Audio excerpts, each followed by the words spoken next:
Hello student, welcome है आपका आज की मैथ्स की क्लास में। तो आज हम लोग पढ़ेंगे क्लास 10 का चैप्टर 1 एक्सरसाइज 1.3। देखिए, कोविड-19 के चलते हम लोग ने एक्सरसाइज 1.1 इसलिए नहीं पढ़ा क्योंकि 30% कोर्स कम हो गया, जिसमें से यूक्लिड डिवीजन लेमा में पढ़ चुके हैं, हट गया मतलब। तो ये मैं आपको पहले की वीडियो में पढ़ा चुकी हूँ एक्सरसाइज 1.2। तो आज हम लोग पढ़ेंगे एक्सरसाइज 1.3। तो एक्सरसाइज 1.3 शुरू करने से पहले हम लोग जान लेते हैं इर्रेशनल नंबर क्या होते हैं, और इर्रेशनल नंबर शुरू करने से पहले हम लोग जान लेते हैं कि रैशनल नंबर क्या होते हैं।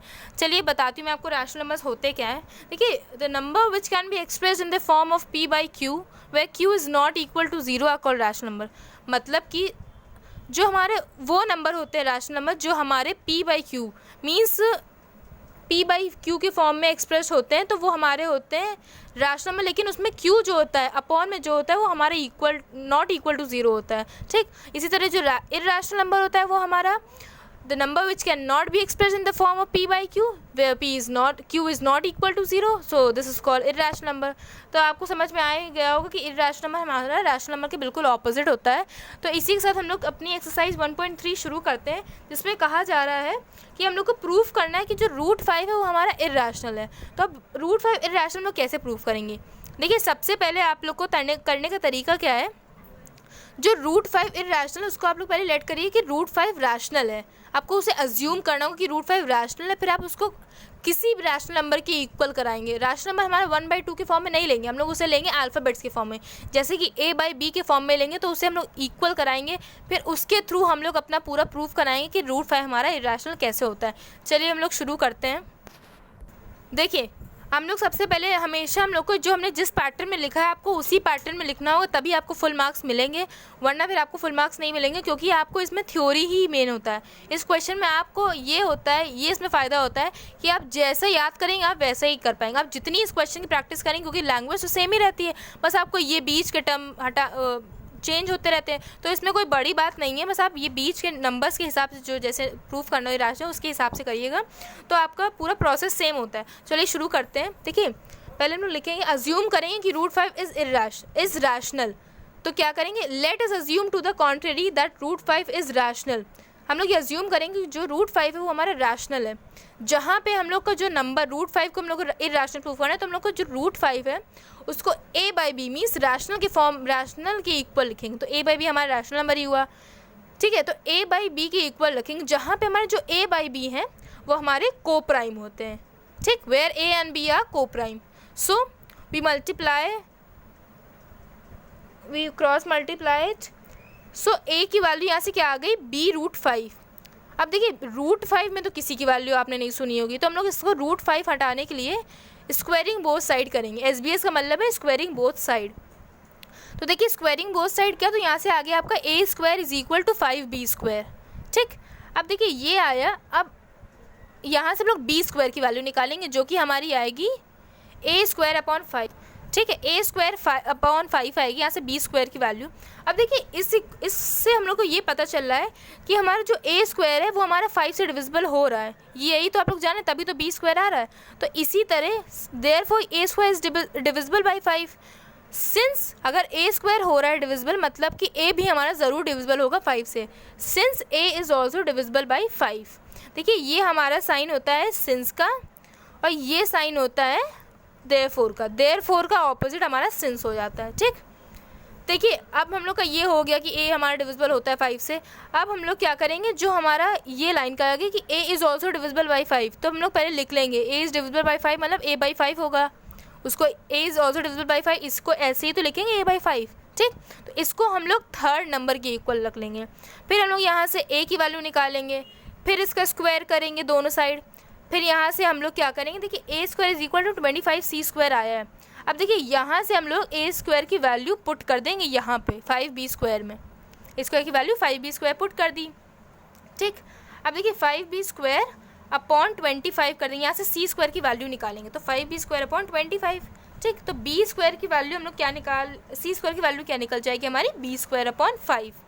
तो देखिए, अब यहाँ पे जैसे ऊपर तक ये a² डिविजिबल हो रहा है, तो a भी ज़रूरी डिविजिबल होगा। तो इसी तरह यहाँ पे हम लोग देखेंगे कि therefore b² is divisible by 5 since b is also divisible by 5। Means b² हमारा डिविजिबल हो रहा है, तो मतलब b भी हमारा ज़रूरी डिविजिबल होगा 5 से। तो चलिए अब आगे बढ़ते हैं। देखिए उन दोनों इक्वेशन से हमें क्या पता चलता है कि जो ए और बी हैं उनके 5 ही हमारे कॉमन फैक्टर हैं। मतलब कि since a and b both have at least 5 as a common factor. देखिए जो मैंने पीछे लिखा था आप लोग उसका स्क्रीनशॉट ले लीजिएगा, क्योंकि आप ये लिखेंगे तो आपको पक्का आपको पूरे फुल मार्क्स मिलेंगे। कॉमन फैक्टर हमारा ये है, ठीक। अब हम लोग इससे क्या पता चलता है कि हमारा ये फैक्ट प्रूफ करता है कि जो ए और बी हम लोग ने को प्राइम लिखे थे, तो हम लोग का मतलब कि अजम्पशन हमारी रॉन्ग होती है, मतलब कि हमारा √5 इर्रेशनल नंबर ही है, क्योंकि ठीक। तो लिखते हैं बट लेकिन हमारी ये फैक्ट गलत होती है कि जो ए और बी थे वो को प्राइम थे। को प्राइम मीन्स होता है वो नंबर जो हमारे सिर्फ खुद से डिविजिबल हो, लेकिन यहाँ पे 5 जो है वो हमारा दोनों से डिविजिबल हो रहा है, तो ऐसा नहीं हो सकता को प्राइम के केस में। तो इसीलिए but this contradicts the fact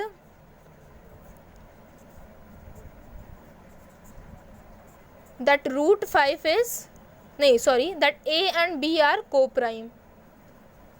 ठीक है, ये हमारा गलत कर रहा है ये प्रूफ हमारा कि ये जो ए और बी हमारे को प्राइम है ये गलत है।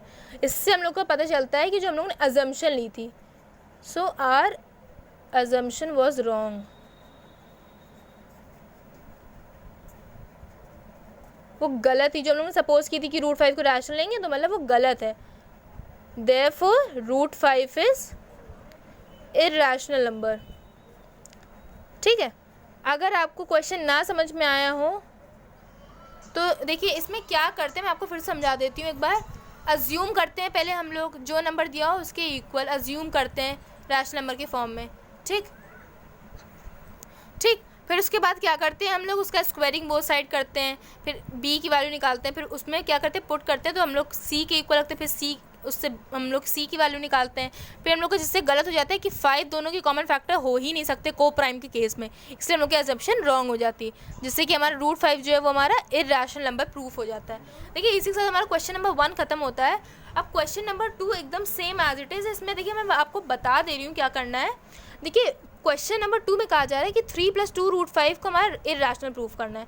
तो देखिए आप लोग लिखेंगे सब वैसे ही, let us assume to the, ये सब को प्राइम तक आप लोग वैसे ही पूरा लिखेंगे।